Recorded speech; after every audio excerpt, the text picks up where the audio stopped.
Guys.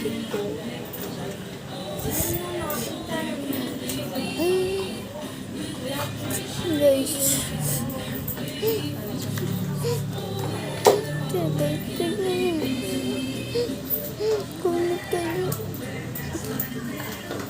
Ay, problema ako.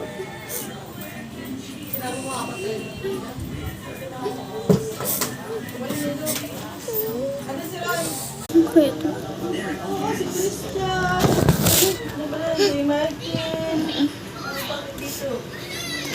Ano mo kasi oras yung ang oras mo sa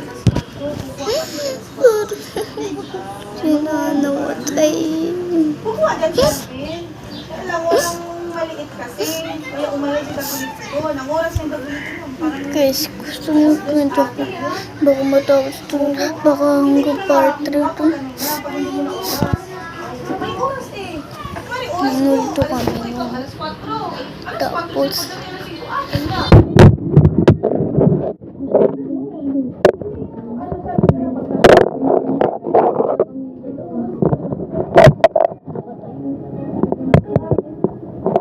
pagkapunta na yun.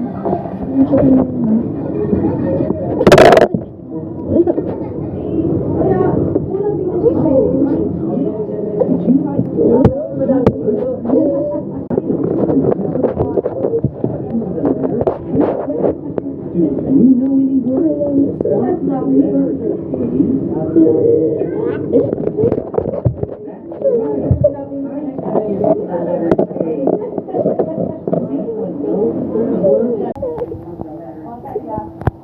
Ano kausapin mo? Ano yung nasa madam?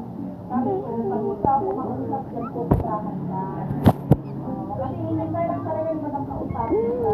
Pumunta lang sa tumagin ko sa Mother Mary. Madam eh, ayaw na makipag-ano ka. Mother Mary. Kulang na ako. Sila pa ako. Kuha niya ulit. Kapag ako, kapag na.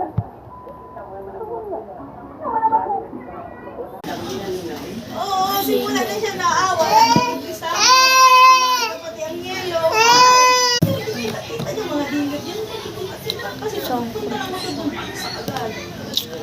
Si madam na nag-ano dyan, tsaka na nakikita mga dilog dyan. Gusto mo Bila-bila yan. Ay, kung gusto mo mabuhay ang kapatid mo. Bilhin na! Ngayon na! Pakita mo sa akin!